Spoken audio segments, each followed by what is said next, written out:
네, 그럼 함께 예배 드리시도록 하겠습니다. 그럼 다 같이 사도신경 드리겠습니다. 전능하사 천지를 만드신 하나님 아버지를 내가 믿사오며 그 외아들 우리 주 예수 그리스도를 믿사오니 이는 성령으로 잉태하사 동정녀 마리아에게 나시고 본디오 빌라도에게 고난을 받으사 십자가에 못 박혀 죽으시고 장사한 지 사흘 만에 죽은 자 가운데서 다시 살아나시며 하늘에 오르사 전능하신 하나님 우편에 앉아 계시다가 저리로서 산자와 죽은 자를 심판하러 오시리라. 성령을 믿사오며 거룩한 공예와 성도가 서로 교통하는 것과 죄를 사하여 주시는 것과 몸이 다시 사는 것과 영원히 사는 것을 믿사옵나이다. 아멘. 네, 말씀 한 구절 같이 읽어보고 예배드리도록 하겠습니다. 누가복음 7장 13절에서 16절 말씀입니다. 누가복음 7장 13절에서 16절 말씀입니다. 네, 누가복음 7장 13절 16절 말씀을 한번 같이 읽어볼게요. 주께서 가부를 보시고 불쌍히 여기사 울지 말라 하시고 가까이 가서 그 관에 손을 대시니 맨 자들이 서는지라. 예수께서 이르시되 청년아 내가 내게 말하노니 일어나라 하시매 죽었던 자가 일어나 앉고 말도 하거늘 예수께서 그를 어머니에게 주시니 모든 사람이 두려워하며 하나님께 영광을 돌려 이르되 큰 선지자가 우리 가운데 일어나셨다 하고 또 하나님께서 자기 백성을 돌보셨다 하더라. 아멘. 네, 여기서 이제 그래서 오늘 예배를 또 어떻게 드리면 좋을까 하는 마음으로 좀 준비했을 때요. 13절, 16절에 있듯이 하나님께서 예수님께서 우리를 좀 불쌍히 여겨주시고 또 예수님께서 우리를 돌보시는 자기 백성 돌보시는 그 예수님을 또 우리가 생각하면서 또 감사함으로 또 좀 이렇게 감사하는 마음으로 예배를 드리면 좋겠다 이런 마음이 들었습니다. 네, 이 말씀은 제가 그 베트남 출장 이제 갔을 때 초반부에 이제 묵상할 때 이제 받았던 마음인데요. 그때 이제 홀로 이제 딱 있으면서 오랜만에 이제 홀로 묵상하고 하면서 좀 말씀 읽을 때 말씀이 은혜가 돼서 좀 적어보고 이렇게 했었는데 그때 가만히 또 제 인생을 좀 다시 살펴보니 정말 예수님께서 베푸신 은혜로 지금까지 살아왔구나. 또 감사하게 제가 많이 부족했음에도 불구하고 예수님께서 저를 불쌍히 여겨주셨구나 하는 좀 마음이 들었습니다. 네, 제가 또 회사에 있었으니까 제가 회사에 입사한 것도 사실 은혜였고 또 지금까지 20년 정도 이제 일을 했는데 그동안에 좀 많은 우여곡절이 있었지만 또 하나님께서 은혜 베푸셔서 지금까지 이렇게 일을 할 수 있었고 또 은혜로 또 베트남에 와서 또 이렇게 또 일도 하고 이렇게 할 수 있었구나 이런 생각이 들어서 좀 감사했습니다. 네, 그래서 다시 이 말씀을 또 보면서 그 예수님께서 불쌍히 여겨주시면 반드시 예수님께서 역사하시고 또 기적이 일어난다. 그리고 예수님께 불쌍히 여겨주실 때 그 불쌍히 여김 받는 것 자체가 사실 은혜고 또 비록 이제 막 기적이 일어나고 또 뭐 역사 일어나는 시간이 좀 간격이 좀 있잖아요. 그럼에도 불구하고 예수님께 불쌍히 여겨주시면 반드시 일이 일어난다. 기적이 일어난다. 은혜가 은혜롭게 또 해주신다 이런 마음이 들어서 그 말씀을 좀 묵상하게 됐습니다. 네. 또 한 번 더 생각이 들었어요. 이번 또 명절을 또 맞이해서 또 이제 우리 가족들을 또 섬기고 이럴 수도 있잖아요. 네. 또 아마 각자에게 그 가족분들에게 또 하나님께 베풀어 주신 은혜가 또 있었을 것 같아요. 네. 그런 그 은혜들도 다시 생각하시면서 감사 여기고 또 과거에 그렇게 은혜를 베풀어 주셨던 예수님께서 또 지금도 우리에게 불쌍히 여겨주시고 보살펴 주시는 은혜가 충만하게 있을 줄로 믿습니다. 이런 마음으로 같이 예배 드렸으면 좋겠습니다. 네, 그럼 같이 한번 기도 드리도록 하겠습니다. 네, 첫 번째는 우리를 불쌍히 여겨주시고 또 우리 가족들을 불쌍히 여겨주신 주님께 감사하는 마음, 그 주님을 더욱더 의지하고 주님 저희가 지금도 주님께 불쌍히 여김 받기 원합니다. 주님 불쌍히 여겨주셔서 이런 마음으로 기도하시고 우리가 주님께서 역사하실 때까지 믿음으로 인내하면서 또 이렇게 있고 싶습니다. 주님을 신뢰하는 마음으로 있고 싶습니다. 이런 마음으로 같이 예배드리도록 하겠습니다. 네, 같이 기도하도록 하겠습니다. 사랑하는 예수님, 주님께서 우리를 불쌍히 여겨주심으로 우리가 지금까지 살 수 있도록 은혜 베풀어 주셔서 감사합니다. 주님께서 은혜 베풀어 주셨기에 지금까지 제가 살아올 수 있었고 또 생명이 충만한 상태로 이렇게 있었음을 고백합니다. 저의 많은 연약함에도 불구하고 죄가 많음에도 불구하고 끝까지 저를 불쌍히 여겨주시고 돌봐주신 주님을 찬양합니다. 주님, 지금도 주님께 불쌍히 여김 받고 주님께 은혜 받기 원합니다. 날마다 주님을 의지하는 마음으로 주님께 간절히 나아가는 마음으로 있고 싶습니다. 주님 우리에게 은혜를 베풀어 주시옵소서. 사랑하는 예수님, 우리에게 날마다 은혜를 베풀어 주셔서 감사합니다. 우리에게 크신 은혜를 베풀어 주신 은혜를 잊지 않겠습니다. 날마다 우리를 불쌍히 여겨주시고 주님 불쌍히 여겨주심으로 인하여 우리에게 크신 또 은혜를 베풀어 주셨는데 주님의 그 불쌍히 여김 받는 마음을 우리가 기억하게 하시고 또 그것들을 구하게 하여 주시고 그래서 주님께 불쌍히 여김 받고 또 주님께 은혜를 충만히 받고 또 우리에게 생명이 충만한 은혜가 우리에게 있을 줄로 믿습니다. 주님 우리를 날마다 보살펴 주신 크신 은혜를 찬양합니다. 주님 오늘 우리 예배가 주님께 간절히 나아가서 보살펴 여김 받는 그런 마음의 회복이 될 수 있도록 은혜 베풀어 주시옵소서. 성령님 우리를 도와주시옵소서. 감사합니다. 예수님의 이름으로 기도드립니다.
사랑하는 하나님, 어려움이 닥친 저희를 도움될 사람도 없이 주님만 의지하고 있는 저희를 멀리하지 않으시고 불쌍히 여겨주셔서 감사합니다.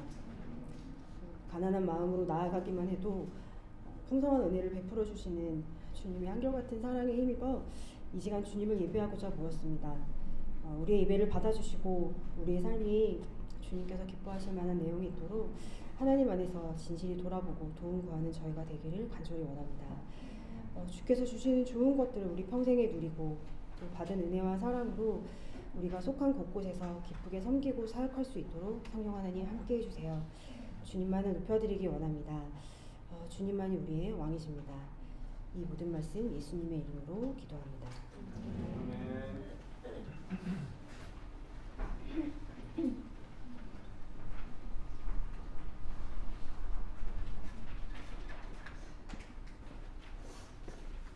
네, 우리 박지원 권사님이 시편 24편 6절 말씀으로 이렇게 노래를 작곡하셔가지고 이렇게 특송을 하게 됐습니다. 새한글 번역 버전인데요. 지난 수요일에 제가 이 새한글 번역 성경 23편 6절 말씀을 나누면서 노래 가사 같다고 제가 즉석에서 막 불러버렸어요. 네, 권사님도 이걸 잘 또 이제 본인이 아름다운 노래를 만드셔가지고 했습니다. 그래서 어디선가 분명히 들어본 느낌이 있어. 제가 불렀기 때문에 그래요. 그러니까 또 너무 심각하게 하지 마시고 즐겁게 들으시고 또 같이 불러보면 어때요? 아멘이십니까? 네.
이제 지금은 우리 권사님이 특송을 부른 겁니다. 이제 우리 같이 불러보려고 그래요. 근데 정말이야 좋은 것과 한결같은 사랑이 나를 따라다닐 거야. 완전히 가사 아니에요. 원래 시편은 노래니까요. 이 대한성서공회에서 정말 오랜 시간 동안 각 교단의 정말 훌륭한 학자들을 모아서 번역한 성경이 새한글 성경입니다. 곧 우리 다 사서 나눠줍니다. 명신교회에서 돈 주로 책 사서 나눠주는 데 쓰지 않습니까? 예. 그래서 우리가 같이 한번 불러보실까요? 네. 정말이야 좋은 것과 한결같은 사랑이 나를 따라다닐 거야. 말이야 좋은 것과 한결같은 사랑이 나를 따라다닐 거야. 나 여호와 집에 머물고 싶어. 언제까지나 나 여호와 집에 머물고 싶어. 언제까지나 정말이야 좋은 것과 한결같은 사랑이 나를 따라다닐 거야. 정말이야 좋은 것과 한결같은 사랑이 아멘. 네, 하나님께 감사와 찬송의 박수를 돌려드리겠습니다. 네, 박지원 권사님도 수고 많으셨고 정말 감사합니다. 네, 성경 말씀은 마가복음 14장 61절에서 62절입니다. 마가복음 14장 61절에서 62절 말씀입니다. 마가복음 14장 61절에서 62절입니다. 같이 한번 읽어볼까요? 시작.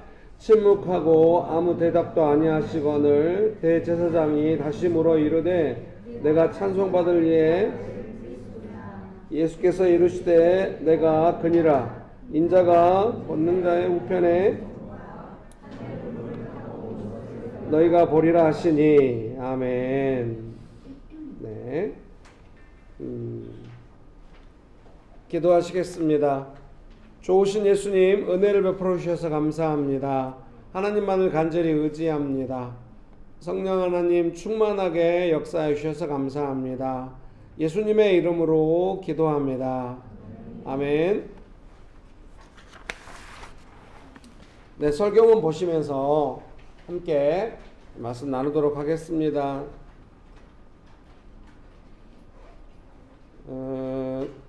베드로전서 1장 7절 말씀을 설교문 맨 처음에 옮겨 놓았어요. 근데 이제 이게 새한글 버전으로 옮겨 놓았거든요. 좀 번역이 좀 명확했습니다. 그래서 오늘 설교 제목이 베드로 아니겠습니까? 예, 이제 베드로전서는 베드로가 좀 이제 많은 시련의 시간이 지나고 나서 교회의 지도자가 돼서 쓴 내용이 아니겠습니까? 그래서 베드로전서 1장 7절에 그 믿음의 시험이라는 것이 어떤 것이냐에 대해서 정의를 해놓은 것입니다. 본인이 많은 시련을 겪고 보니 믿음의 시련이라고 하는 것, 사람이 겪는 그 시험이라고 하는 것은 바로 이런 의미다 하고 정의해 놓았기 때문에 제가 옮겨 놓았습니다. 시련을 통해 여러분의 믿음을 검증하는 것은 그 믿음을 없어질 금보다 더 귀한 것이 되게 하기 위해서입니다. 또 그 믿음이 불로 정련되어 예수 그리스도께서 나타나실 때 칭찬과 영광과 명예를 얻게 하기 위해서입니다. 아멘. 네, 믿으십니까? 네. 그래서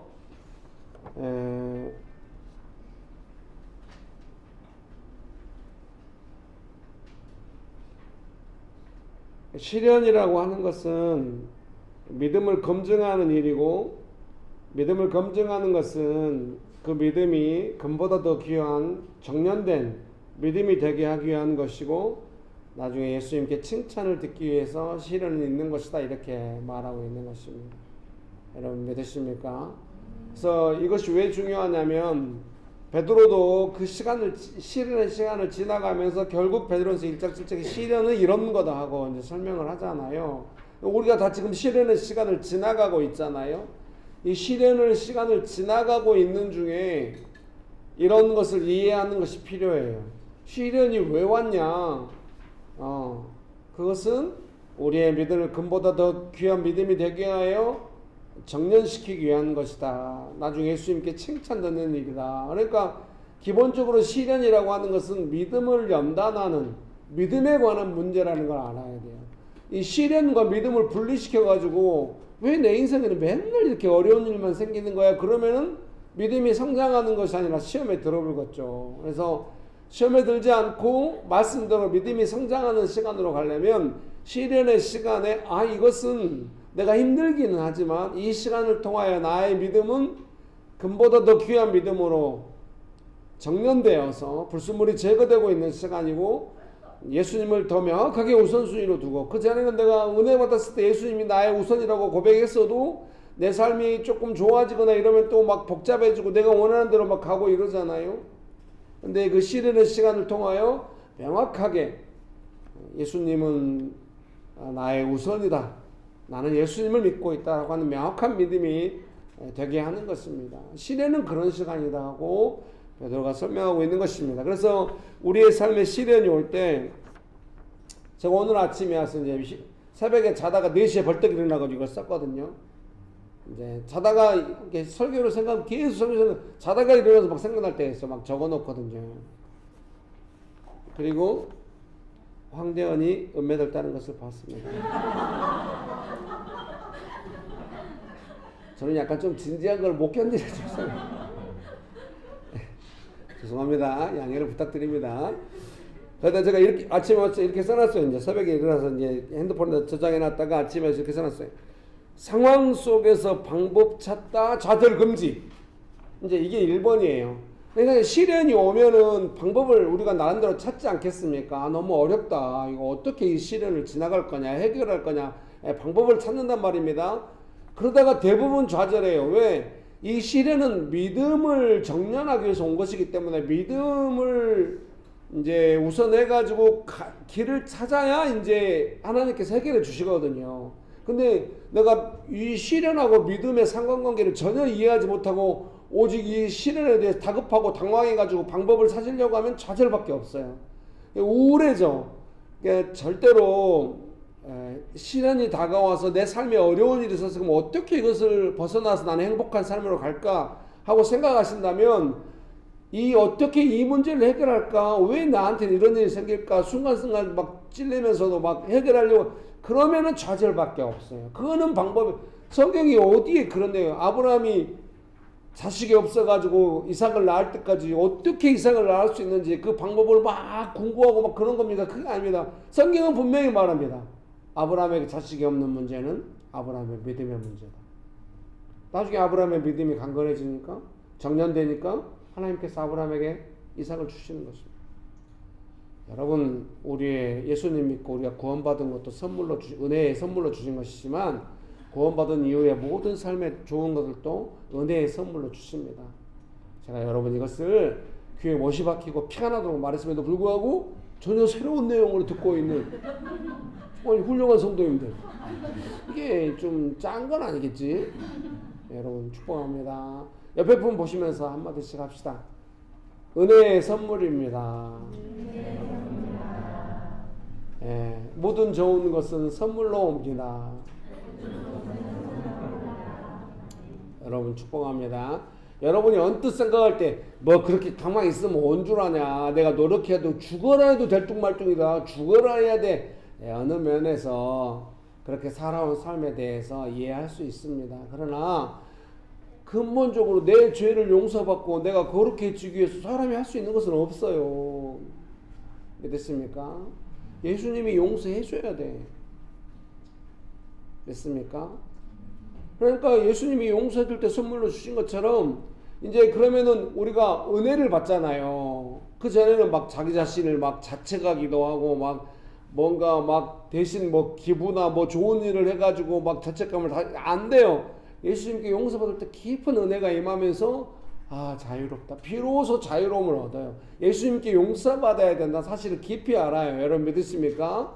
그러니까 그 이후에 삶의 여러 가지 문제들도 어때요? 예수님께 구하고 받는 삶으로 점점 가는 거예요. 그러니까 처음에 언뜻 느끼면은 뭔가 노력은 안 하고 사람이 영 뭐 여행수만 바라고 있는 거 아닌가? 아니에요.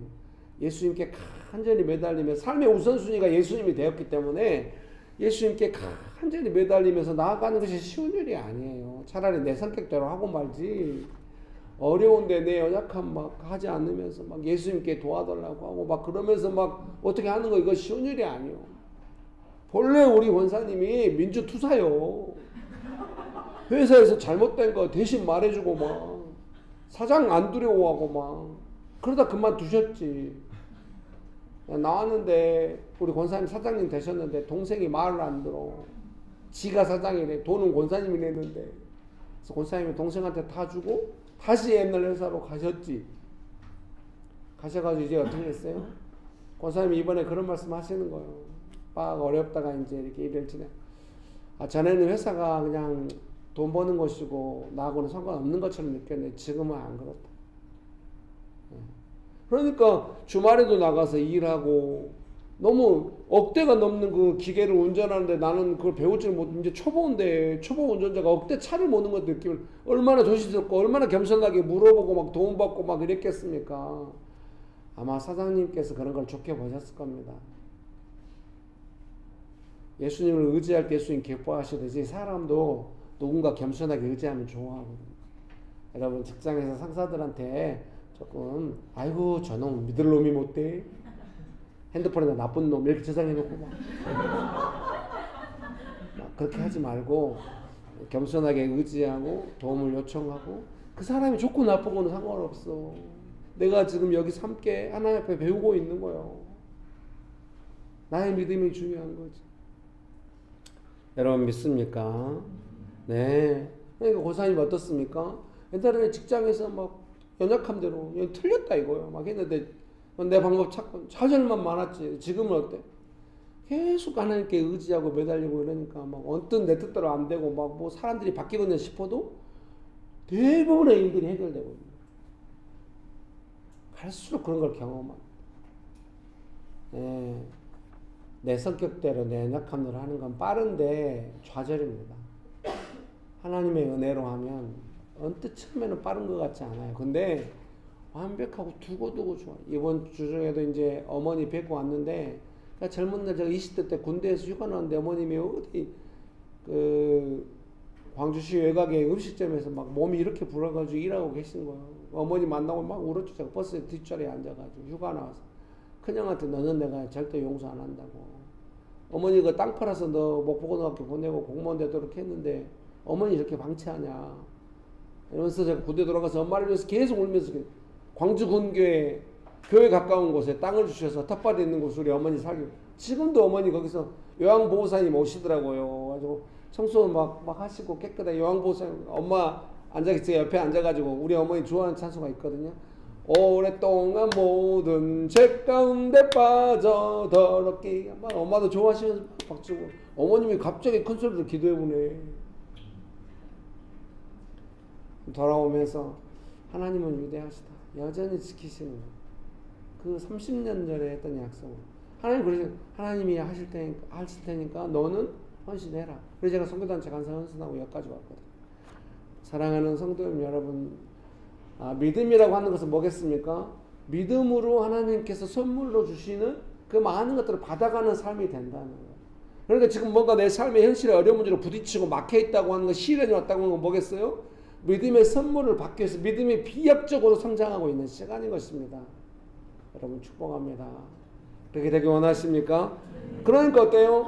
시련이 오고 상황이 왔는 어려운 상황이 왔는데 거기서 뭔가 방법을 찾다가 좌절하면은 이거는 방향을 너무 잘못 잡은 것이죠. 이해되십니까? 두 번째는 배우는 과목을 찾아야 합니다.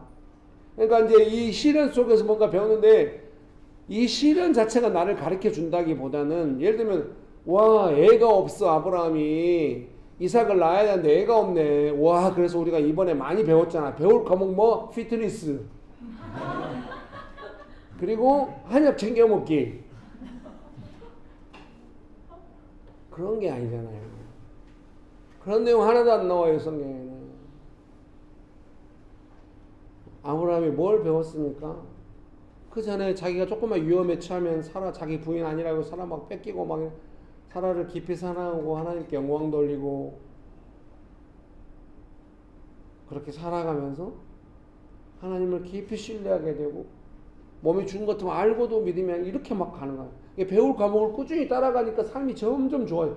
아직 이삭은 없어도 재정이 부여해주고 부부간에 애가 없어도 서로 사랑하고 그 전에는 뭐 여종을 통해서라도 뭔가 일해보자 막 이런 식으로 아니 아브라함 나중에 믿음이 그렇게 배울 것을 배워야 돼요. 명신교회 성도는 참 위대하신 것 같아요. 좀 일이 잘 풀려가지고 막 또 이제 뭐 또 교회를 등한시해 막 그런 것 같아. 또 어려우면 또 참 착해. 어려우면 바로 또 과거를 무시하고 바로 문자를 보내. 저도 그러면은 뭐 아무 일도 안 듯이 아유 그러냐고. 그럼 얼른 배울 과목을 하나님께 좀 구해보시면 어떡하냐고. 대부분 저한테 연락은 어려워요 이렇게. 어려우니까 빨리 뭘 배울지 한번 기도해. 또 착해. 바로 기도해. 그동안 이렇게 등한시했으면 응답이 없을 것 같아. 또 응답이 있어. 이만저만한 걸 제가 배우고 그러면은 그 방향으로 기도하면서 살라고 또 문제가 해결돼. 3번입니다. 배우는 과정에서 은혜가 회복돼. 그러니까 배울 과목을 찾아가지고 지금 내가 이 시련을 통해서 뭔가 배운다기보다는 이 하나님 앞에서 믿음의 어떤 그 배우는 내용이 있고 이걸 통해서 내가 그런 개념이 아니라 배우는 과목을 찾는다고 하는 것은 이 시련을 통해서 내 연약함이 폭발하니까 그 연약함이 폭발해서 항상 이 일을 그르치고 이것이 믿음 없게 만든 여유였으니까 그 연약함을 하나님 닮은 어떤 것으로 이제 바꿔가겠잖아요. 그러면 그렇게 해가면서 어떻게 됩니까? 내 연약함이 폭발해가지고 시험 들어가지고 잠수 타는 그런 개념으로 가는 것이 아니라 은혜가 회복되죠.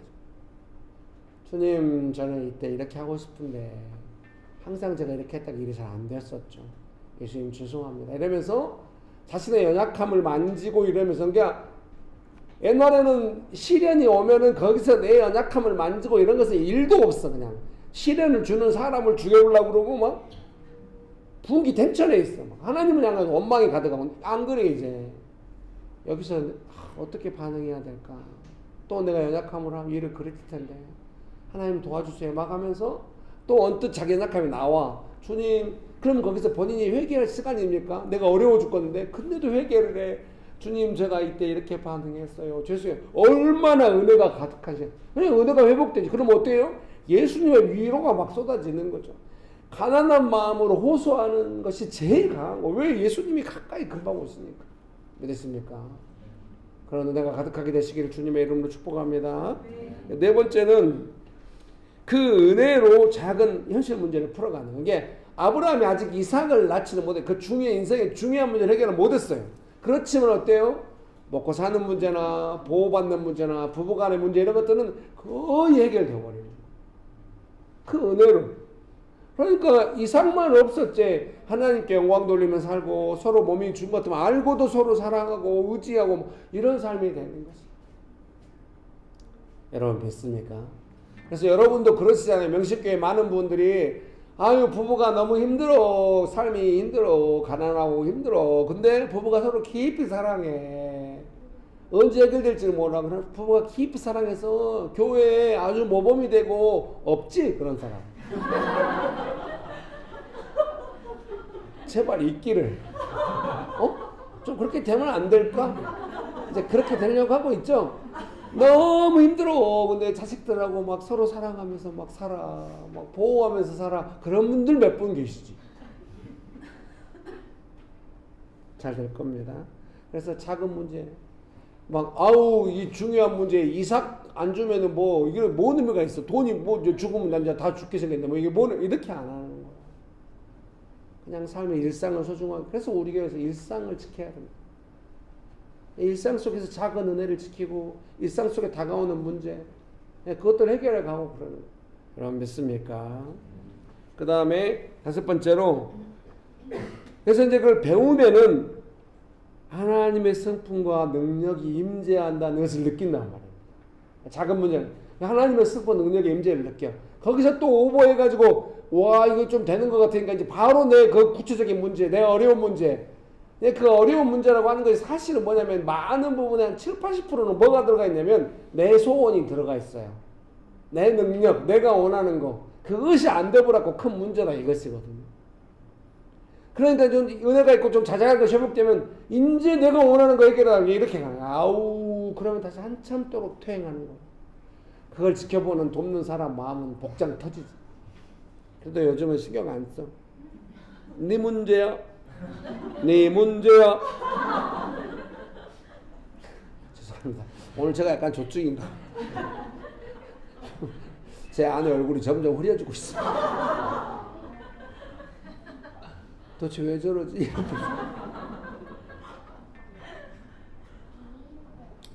배우면서 삶의 자잘한 문제를 해결하고 이렇게 해가면은 하나님의 성품과 능력의 임재를 느끼고 이제 그런 것들이 일상에 많아지기 시작해요. 믿으십니까? 여러분 대답해봐요. 지금 내 삶에 하나님의 성품과 능력의 임재가 조금이라도 있죠? 없다고 그러면 곤란해. 지금까지 몇 년 동안 귀에서 피나도록 배웠는데 하나님의 성품과 능력의 임재를 느끼실 때가 있죠? 더 풍성하기를 원하시죠? 그렇게 돼야 돼. 언제나 순서를 바꾸지 마. 문제가 해결돼 버려야지. 해결만 돼버리면은 뭔 성품과 능력과 임재를 구하겠어? 내 맘대로 살아버려야지. 내가 원하는 나의 삶의 그림 있잖아. 그건 언제나 하나님의 성품과 능력을 구하고 그 임재 안에서 조심스럽게 살아가는 거예요. 인생은 그런 것이죠. 여러분 믿으십니까? 그래서 이제 믿음의 안목이 생기는 거예요. 아, 문제를 어떻게 해야겠다. 그리고 전망이 생기지.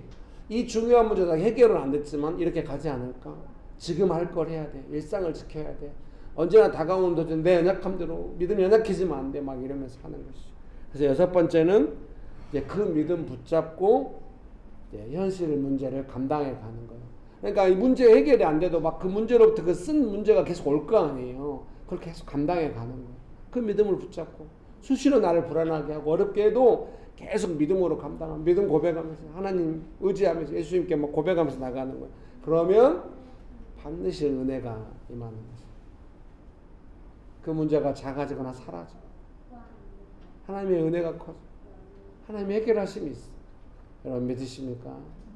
그런 은혜가 가득하게 되시기를 주님의 이름으로 축복합니다.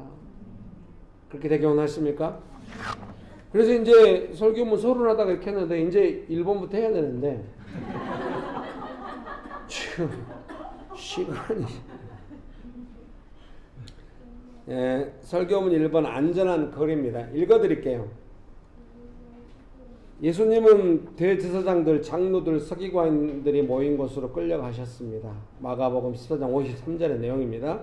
그들이 대제사장의 안뜰에 이를 때까지 베드로는 안전한 거리를 두고 뒤따라갔습니다. 메시지 성경 번역입니다. 안전한 거리를 두고 뒤따라간다. 그러나 베드로는 생각만큼 안전한 거리를 확보하지 못한 것 같습니다. 그에게는 시련이 다가오고 있었습니다. 예수님께서 고난을 받으시는 현장에서 안전을 확보하고 싶었던 그는 또한 그만의 시련을 겪고 있었습니다. 왜 베드로라고 했겠습니까? 바로 우리들이지. 우리가 어떻게 있어요? 베드로처럼 예수님이 고난받으시고 우리를 구원하신 그 현장에서 여전히 나 때문에 고난받으시고 있는 그 현장에서 나의 안전한 거리를 확보하고 싶어 한다는 것이죠. 그리고 시험에 들어보러 베드로가 그래서 나중에 뭐라고 합니까? 그렇게 하고 나서 시험에 들고 나서 오늘 설교문 서론에 써놨잖아요. 믿음의 시련이라고 하는 것은 믿음을 정련하는 것이다. 이렇게 고백하는 거 아니겠습니까? 여러분 믿으십니까? 2번 침묵입니다. 예수님의 침묵이죠. 대제사장들은 유대의회와 공모해 예수님께 사형을 선고할 만한 불리한 증거를 찾았지만 그 증언도 서로 일치하지 않았습니다. 마가복음 14장 55절과 59절입니다. 메시지 성경은 이렇게 번역합니다. 예수께서 침묵하셨다. 아무 말씀도 하지 않으셨다. 그들이 예수님을 사형 선고하려고 많은 증거를 대서 막 서로 말도 안 맞는 걸로 막 할 때 예수님은 침묵하셨고 아무 말씀도 하지 않으셨습니다. 이때 또 베드로가 생각나는 것이죠. 베드로는 계속 말해. 아니라고. 베드로 몰라요? 막 너 예수님하고 한편 아니냐고. 아니라고. 나는 예수님하고 한편 아니라고 3번이나 계속 베드로는 말해요. 예수님은 침묵. 근데 예수님이 말씀하실 때가 있었어요. 읽어드릴게요. 그러자 대제사장이 내가 찬송받을 이의 아들 그리스도냐고 묻습니다. 오늘 우리가 읽었죠. 62절에 61절 하반절에 내가 찬송받을 이의 아들 그리스도냐 하고 이제 대제사장이 물으니까 예수님께서 이제 메시지 성경 제가 인용해 놨거든요. 한번 보시겠습니다. 예수께서 말씀하셨다. 그렇다. 내가 그다. 너희 눈으로 직접 보게 될 것이다. 전능하신 분의 오른편에 앉은 인자가 하늘 구름을 타고 올 것이다. 메시지 성경 마가복음 14장 62절 말씀을 인용했습니다. 그렇다. 내가 그다. 예수님 명확하게 예수님께 그리스도냐 해서 메시지 성경은 메시아냐 이렇게 번역을 했거든요. 물어보되 예수님이 그렇다. 예수님은 그리스도다. 메시아다. 이러니까 이제 대제사장이 이 말로 충분하다. 신성모독이다. 사형이다. 이렇게 예수님 몰고 하는. 예수님은 예수님을 모함하는 그 모든 일에 침묵하십니다.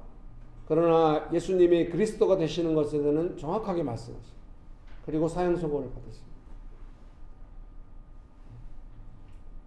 여러분 축복합니다.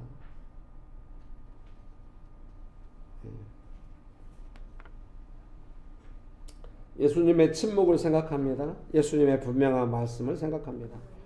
설교문 3번 증언입니다. 사형 선고가 내려졌습니다.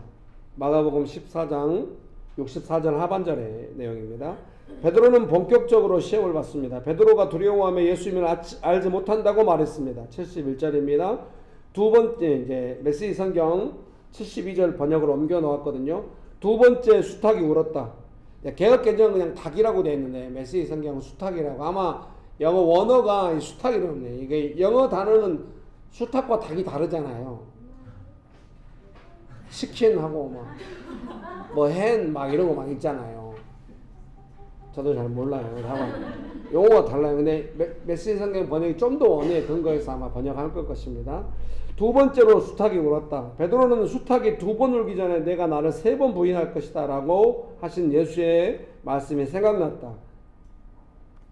그는 그대로 주저앉아 울었다. 갑작스럽고 격렬한 시간들이 순식간에 지나갔습니다. 베드로는 자신이 무슨 일 가운데서 어떻게 했는지 정직해야 하는 시간을 맞았습니다. 마가는 베드로의 증언을 들었을 것입니다. 학자들이 다 말해요. 세계 유명한 학자들이. 마가복음은 마가가 이제 베드로의 아들이라고 보통 하니까요. 물론 이 사도 바울의도 아들이라고 나중에 표현하긴 하는데요. 베드로의 영향이 가장 많은 복음서가 마가복음이다. 이렇게. 그래서 마가복음 우선서, 복음서가 4개가 있는데요. 그 중에서도 마가복음이 가장 우선적으로 정확한 정보를 담고 있을 것이다. 이렇게 학자들은 또 말도 하고 그러거든요. 베드로가 옆에서 다 본 걸 그대로 증언했고 이렇기 때문에. 마가는 베드로의 증언을 들었을 것입니다. 기록된 것보다 더 많은 탄식과 눈물이 있었을 것입니다. 그것이 저들의 증언, 그 위대함입니다.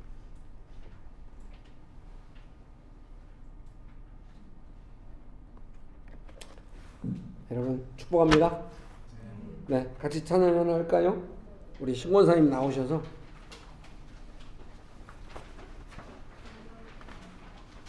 아까 신권사님 부르셨던 그 시선이라는 찬양하고 태산을 넘어 험곡에 가도 같이 한번 불러봅시다.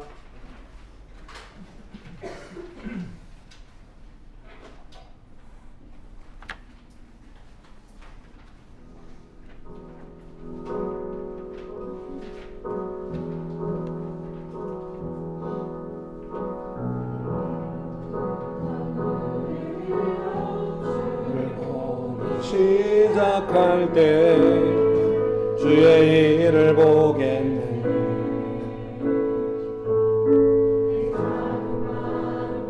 돌이키사 꿈꾸게 하네. 주님을 볼 때 모든 시선을 주님께 드리고 살아계신 하나님을 느낄 때 내 삶은 주의 하나님이 일하기 시작하네. 성령이 나를 변화시켜 사라질 때 주의 일을 보겠네. 패한 땅 가운데서 알게 되리. 주님을 볼 때 모든 시선을 주님께 드리고 살아계신 하나님을 느낄 때 내 삶은 주의 역사가 되고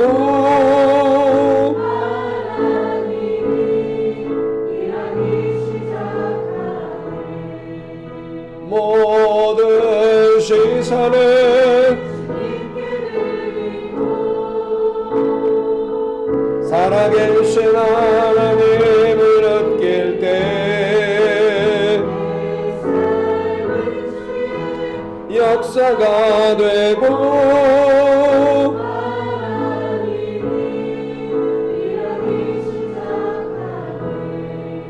내 삶에 다가온 어려운 문제들 그 실현해서 우리가 무엇을 해야 됩니까? 제발 성경이 말씀하신 대로 나아가시기를 주님의 이름으로 축복합니다.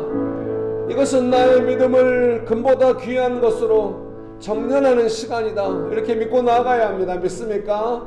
나의 믿음을 돌아보고 나의 연약함대로 시험에 들게 만드는 부분을 잘 다루고, 그래서 예수님의 은혜가 임하고 내 삶에 작든 크든 문제들 예수님께서 은혜로 함께하여 주시고, 나는 점점 믿음의 사람이 되어가고 믿음의 안목으로 나의 삶의 근본적인 인생의 문제들을 바라볼 수 있게 되고, 하나님의 은혜가 그 문제도 임하게 되고, 그렇게 될 줄 믿습니다. 믿으십니까? 주여, 저의 안목을 믿음으로 새롭게 하여 주옵소서. 한번 따라서 해보실까요? 주여, 유튜브로 예배드리신 분들 따라서 하세요. 주여, 나의 안목을 믿음으로 새롭게 하옵소서. 네, 기도하시겠습니다. 모든 시선을 주님께 드리고 살아계신 하나님을 느낄 때 내 삶은 주의 역사가 되고 일하기 시작하네. 모든 시선을 주님께 드리고 살아계신 하나님을 느낄 때 역사가 되고 하나님이. 사랑하는 성도님 여러분, 하나님은 나의 믿음을 보십니다. 믿으십니까? 그리고 역사하십니다. 믿음이 있다면 산으로 옮길 수 있다. 예수님 이렇게 약속하시는 것입니다. 우리가 어떻게 산으로 옮깁니까? 예수님이 옮기시는 것입니다. 믿습니까? 우리에게 중요한 건 믿음입니다. 함께 태산을 넘어 엄국에 가도 찬양하시겠습니다.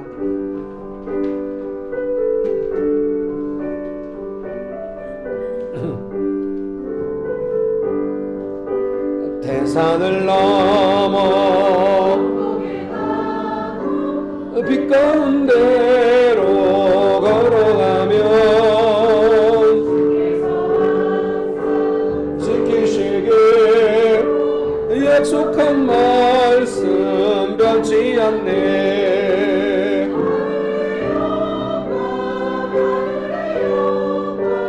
나의 맘속에 차고도 넘 할렐루야를 영원히 주를 캄캄한 밤에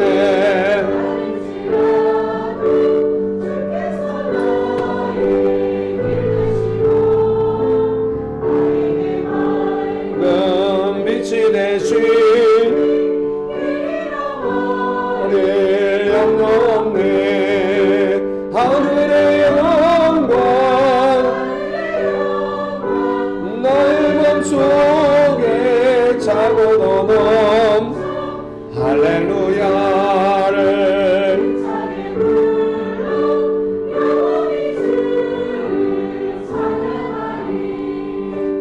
광명한 급인 마음의 밤 바라보고 할렐루야를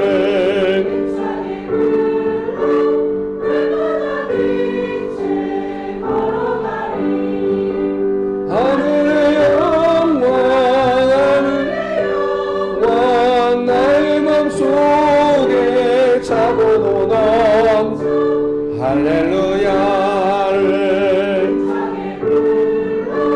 영원히 주를 찬양하리. 하늘의 영광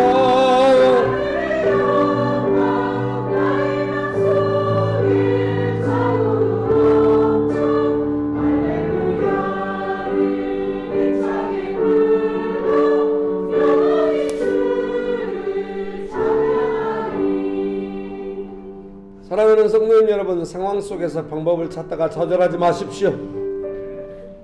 크게 아멘 하시겠습니다. 상황 속에서 방법 찾다가 좌절하지 마십시오. 나의 삶의 모든 중요한 것들을 예수님께 주시는 은혜의 선물로 받으십시오. 예수님 감사합니다. 예수님의 이름으로 기도합니다. 아멘.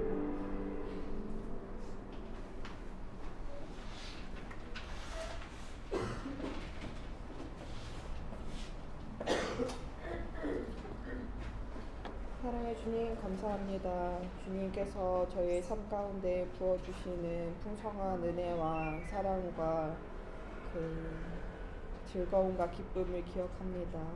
저의 삶은 언제나 크고 작은 시련과 시련들로 가득하고 저의 마음을 빼앗기고 좌절합니다. 주님 그럼에도 불구하고 주님 앞에 겸손히 나아갑니다.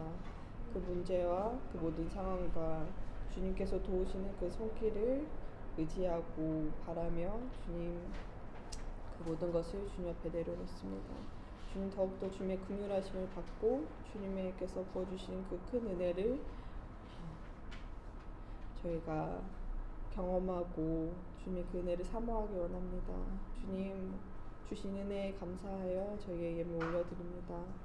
언제나 먹고 마실 것에 고민하고 걱정하는 삶이 아니라 주님께서 부어주신 그 큰 은혜와 사랑으로 풍성함을 체험하는 저희 삶으로 인도하여 주옵소서.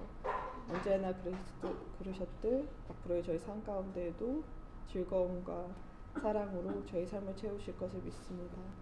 예수님의 이름으로 기도드렸습니다.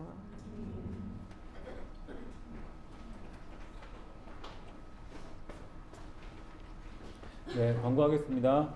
네, 예배 시간 안내입니다. 주일 예배는 오전 11시에 드립니다. 장소는 서울시 금천구 벚건로 30 2단지 상가 206호입니다. 네, 주일 모임 안내입니다. 이번 주일은 설 연휴 관계로 주일 2부 모임 없이 간식과 자유로운 교제 시간 있습니다. 네, 묵상 모임 안내입니다. 도시사역 묵상 모임을 진행하고 있습니다. 장소는 온수, 용산, 양재, 서현, 상암, 상공, 판교, 여의도, 염창, 목산 등이 있습니다. 캠퍼스별 묵상 모임은 교회 주모로 진행됩니다. 네, 수요 기도회 안내입니다. 이번 주 수요 기도회는 설 연휴 관계로 쉬겠습니다. 네.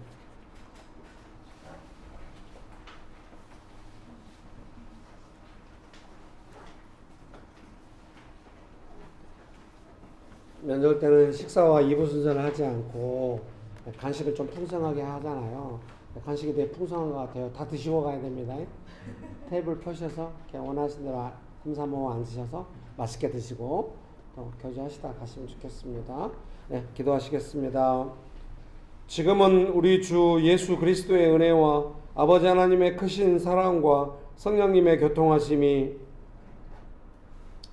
믿음으로 살아가기를 결정하는 명신께 사랑하는 성도님들의 삶 위에 명신교회 위에 조국교회 위에 온 열방 위에 지금 대원토록 함께 하시기를 간절히 축원합니다.